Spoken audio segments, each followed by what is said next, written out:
प्रमाणे तर तीच दोषी ठरते, पण खरं तर ना परिस्थितीमुळे ती दोषी ठरली. समाजाने अशा असहाय्य स्त्रियांच्या पुनर्विवाहाची सोय करणं गरजेचं आहे, पण समाज मात्र अशा असहाय्य स्त्रियांचं शोषण करतो. हे वाईट आहे.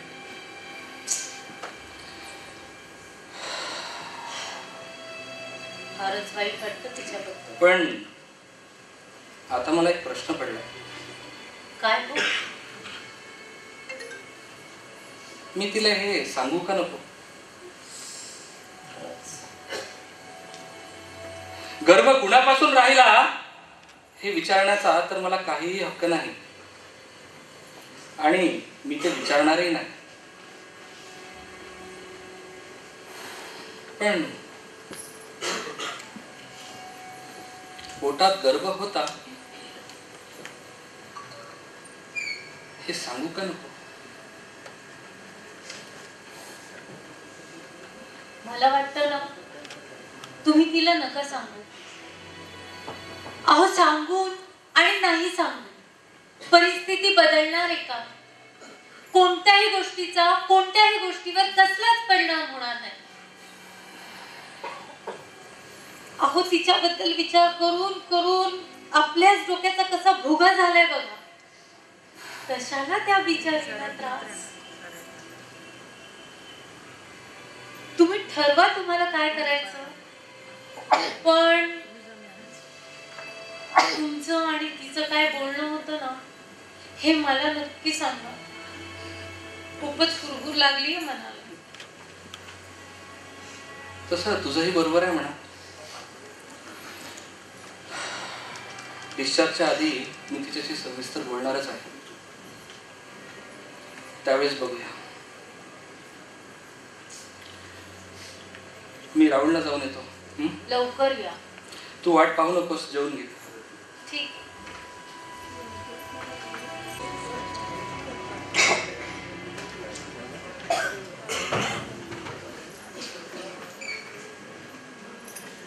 एकदाच गोळा गेला माझ्या पोटातला.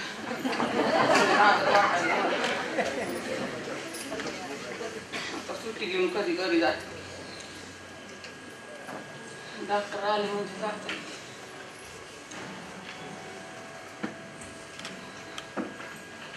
काय तानाबाई, झाली का गळ्यापासून सुटका?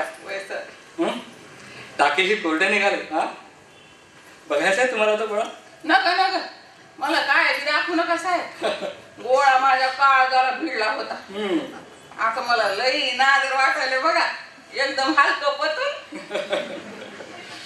पण तानाबाई, तुमच्या ह्या आजाराकरता ऑपरेशन शिवाय दुसरा कुठलाही पर्याय नव्हता. साहेब वय खूप मोठा गोळा निघाला पोटात. या बया, एवढा मोठा गोळा होता माझ्या वाटीत. हो साहेब, तुम्हाला यो दुसरा जन्म दिला बघा. देव तरी काय असते साहेब, वाटीत दुसरं तर काय नाही दिलं. यो दगडच बांधला माझ्या वाटीत. तानाबाई, एक गोष्ट दाखवतो. आता काय साहेब? वाटल्यास पहा, नाहीतर विसरून जा. अजून काय? तुमचा गर्भाशयाचा तो गोळा मी बाहेर काढला ना, आणि तो नंतर आम्ही कापून पाहिला. त्या गर्भाशयाच्या आत 2 मोठे गोळे होते. तुम्हाला एक आश्चर्याची गोष्ट सांगू? सांगायचं?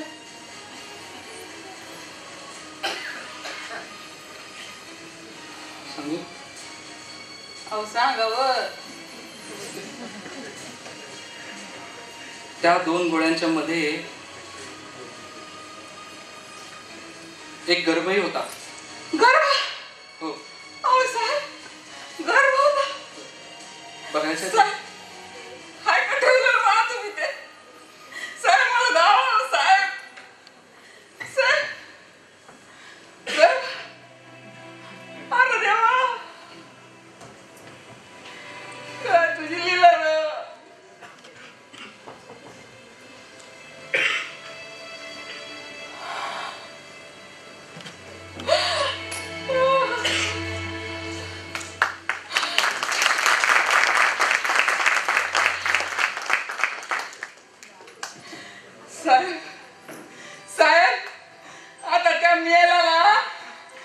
माझ्या नवऱ्याला दाखवा योगारा आणि सांगा त्याला पुन्हा म्हणजे दोष आहे ते. साहेब आता मला माघारी ती पोरगी करून आणली, तिचं मी म्हातारच होणार की हो साहेब. काय हो साहेब. तानाबाई, तुम्ही आता विचार करू नका बरं. खरं तर ही गोष्ट मी तुम्हाला सांगणार नव्हतो, कारण की तुम्हाला ही अडचणीत आणणारी गोष्ट आहे. अहो अडचणीत का म्हणून साहेब, अहो उलट जलंबरच्या अडचणीतून माझी सुटका केली तुम्ही. जलंबर वाद वाद म्हणणार माझं मन आज लई चुईत नाचायला बघा.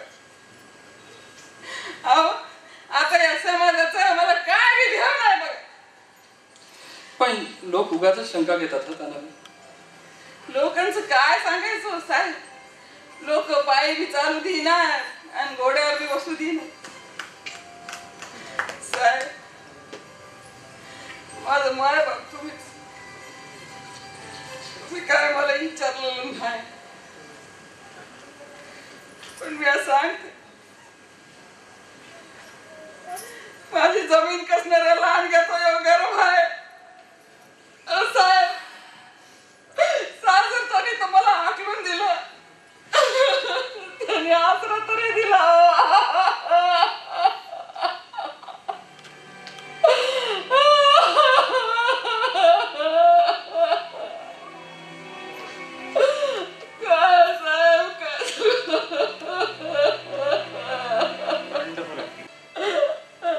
जा तानाबाई, तुम्ही जा. खूप सोसलात तुम्ही, जा. तानाबाई तानाबाई, लय उपकार झालं तुमचं. जा. काळजी घ्या, स्वतःला जपा.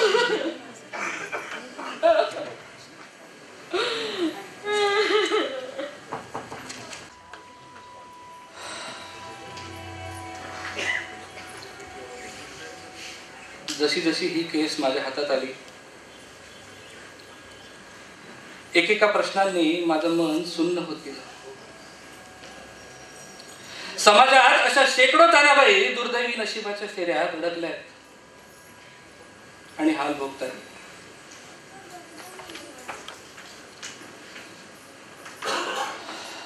तिच्या बोलण्यानं काळजाचं कधी पाणी पाणी वाटायचा. आपल्या मुलीबरोबर जर असा प्रसंग ओढावला असता तर मी काय केलं असतं.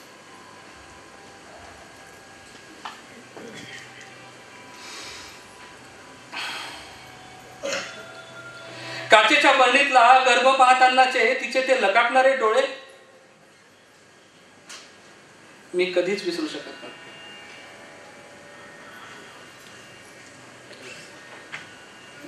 ज्या अशक्य पाय गोष्टीसाठी ती आयुष्यभर तरसत होती, ती गोष्ट अशी अचानकपणे, विचित्रपणे आणि तेही अपूर्ण अवस्थेत समोर यावी, हा केवढा दैव दुर्विलास.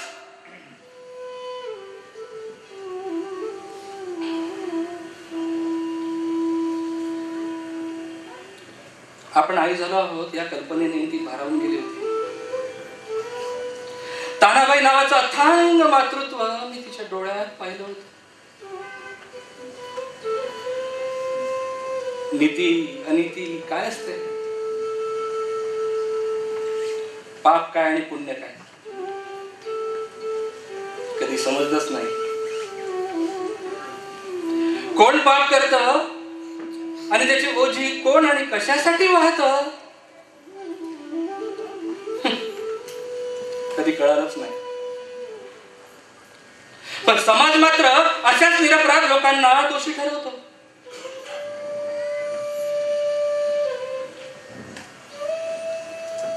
तानाबाईंनी तिने केलेलं पाप जेव्हा मला सांगितलं ना, तेव्हा ती मला शांत वाटली. तिच्या मनावरचं आणि पोटावरचं अशी दोन्ही ओझी आता कायमची उतरली होती.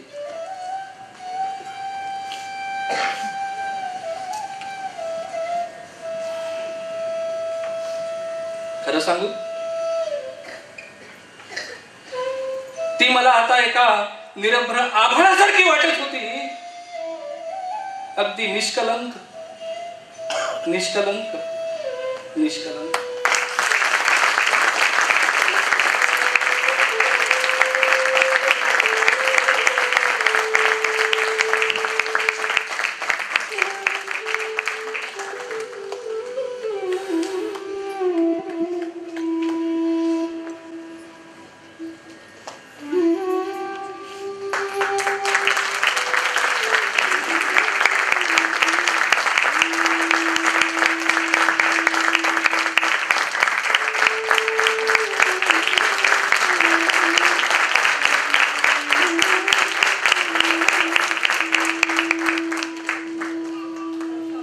खूप भारावून गेलो आहे पूर्ण नाट्यप्रयोगामधून.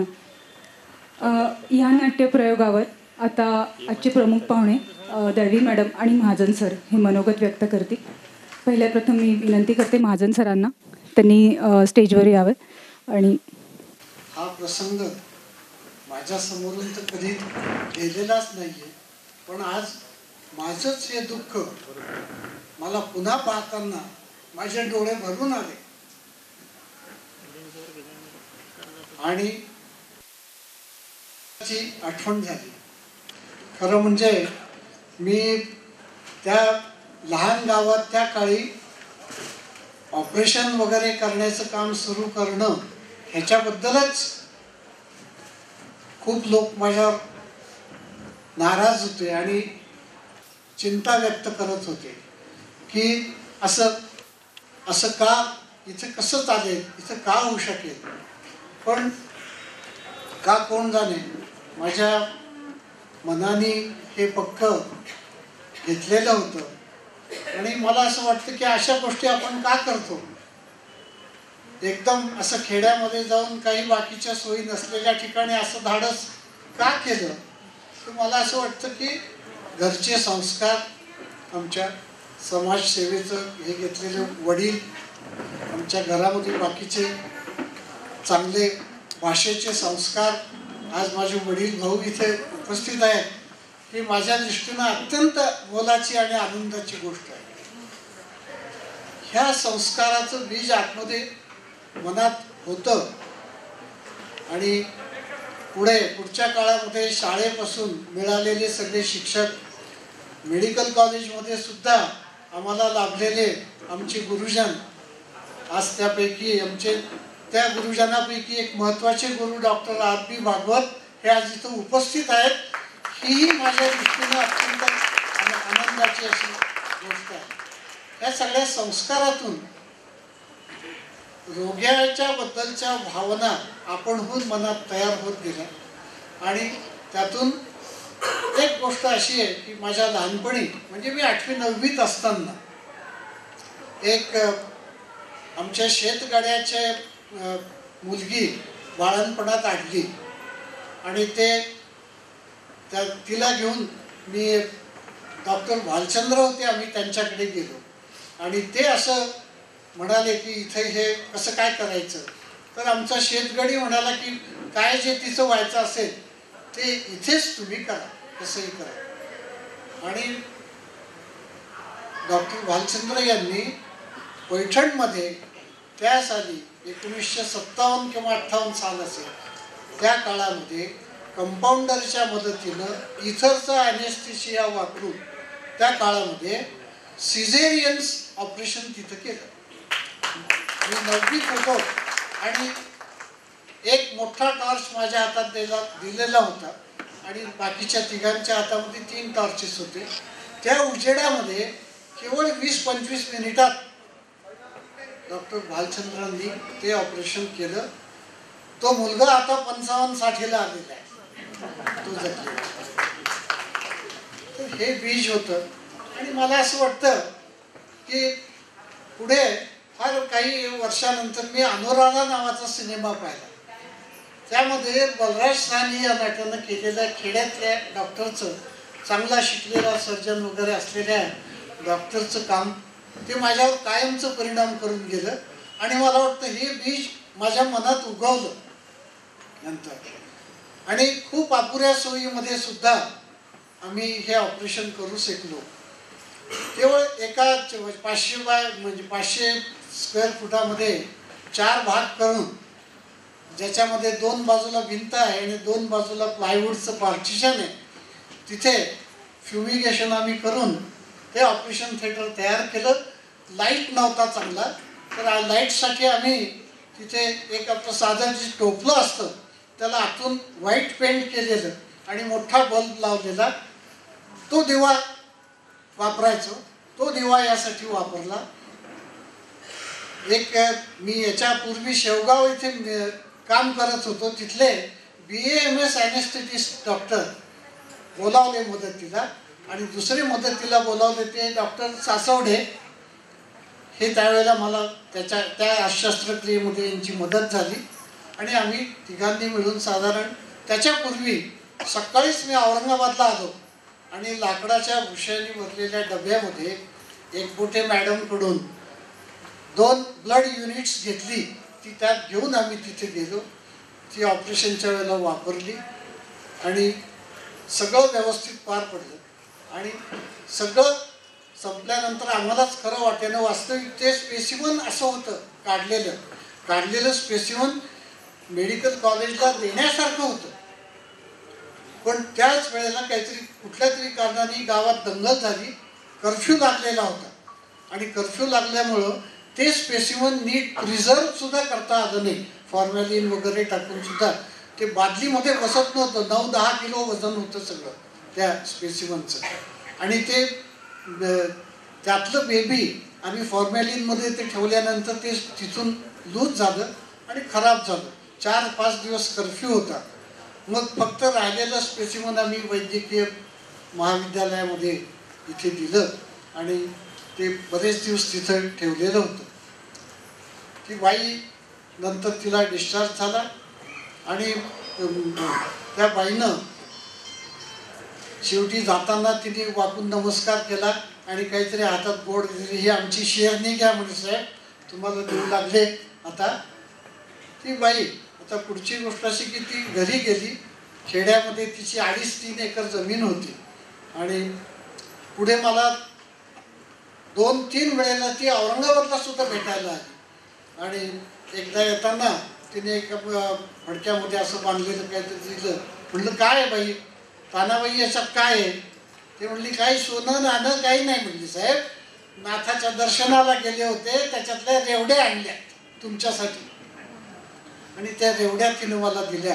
म्हणलं आता काय करता मग तुम्ही? हे कर, मी आता थोडी मोलमजुरी करते आणि दुसऱ्या माणसाला कुणाला तरी वर्षाला देऊन टाकली म्हणे 2.5 एकर जमीन.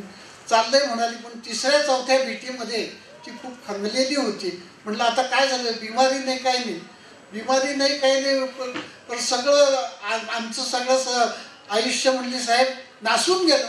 काय करावं म्हणले. आता कोणी मित्र नाही, आमच्या ओळखीचे नाही, जवळच्या माणसांना सगळं कळून सुद्धा शेवटी मला अजून काही कोणी फार जवळ घेतलं नाही. ही गोष्ट सगळी सत्यात अशी घडलेली आहे. आणि ह्या घटनेनं त्या माझ्या पुस्तकामध्ये मी अशाच सगळ्या घटना लिहिल्या, म्हणजे त्या सगळ्या तशाच घडलेल्या आहेत. त्यावरून आपल्या समाजाचं जरी हे 20-25 वर्षापूर्वीचं असेल, पण आत्तासुद्धा परिस्थितीमध्ये फार मोठा फरक पडलेला नाही. आपले स्त्रियाबद्दलचे दृष्टिकोन, त्यानंतर स्त्रियांची होणारी सगळ्या बाजूंनी होणारी कोंडी, हे सगळं पाहिलं म्हणजे वाटत राहतं की हे कधी बदलणार. आपण एका बाजूला इतकं उच्च तंत्रज्ञान, सगळं म्हणजे सगळं शस्त्रक्रियेची हे सगळे अवगत कला केलेली आहे, पण आपल्याला साध्या साध्या गोष्टी अजून अडतात खेड्यापाड्यामध्ये. आणि खेड्यापाड्यामध्ये फार मदतीची गरज आहे, ही भावना माझी तेव्हा होती, आजही माझी तशीच ती कायम आहे. जरी मला पैठण सोडून इथं यावं लागलं, त्याला खूप बाकीच्या तांत्रिक अडचणी होत्या, त्यामुळे मी शेवटी इथं आलो. पण ही सगळी माझ्या पुस्तकात लिहिलेली माणसं ही माझी खरंच सोयरी आहेत. आणि मी त्यांच्यावरचं हे पुस्तक इतकं चांगलं चाललं, गाजलं नंतर, म्हणजे हे एका दृष्टीने 30 माणसं गाजत आहेत. मी त्याच्यातलं काहीच करणारा नाहीये. मराठीमध्ये 3 आवृत्त्या झाल्या, नंतर हिंदीमध्ये 2 झाल्यात त्याच्या, गुजरातीमध्ये झालं. गुजरात आणि गुलजार आणि अशी माणसं, गुलजारजी यांनी त्याची वाखाणणी केली. आम्हाला घरी मुद्दाम बोलावलं आणि म्हणाले की तुम्ही एक 5 मिनिटाचं भाषण नंतर द्या की तुम्हाला खेड्यात का जावंसं वाटलं. आणि सगळी फार चांगली चांगली माणसं होती. सगळ्यांच्या समोर हे सांगितलं. त्यांनी पुष्कळ मदत निर्माण करण्याचा प्रयत्न केला, पण ते सगळं काही त्याला फळ मिळालं नाही. पण ही माणसं मात्र माझ्याबरोबर कायम आहेत. सगळी त्यातले अनुभव, काहींनी फसवलेलं आहे. असं काही सगळं आंबेल आहे तिथे खेड्यामध्ये वगैरे असं नाही. काही बनेल आहेत, काही लोक फसवतात, काही वेळेला फार हुशार असतात. काही माणसं ती सहज फसवून जातात, नुकसान न करता सुद्धा फसवून जातात, तरी ते लक्षात राहतं. अशी काही 1-2 उदाहरणं त्या पुस्तकात आहेत आणि ते खरोखर माझे मैत्र जीवाचे आहेत. धन्यवाद. धन्यवाद सर. नीना दळवी मॅडम आता त्यांचं मनोगत व्यक्त करतील. तत्पूर्वी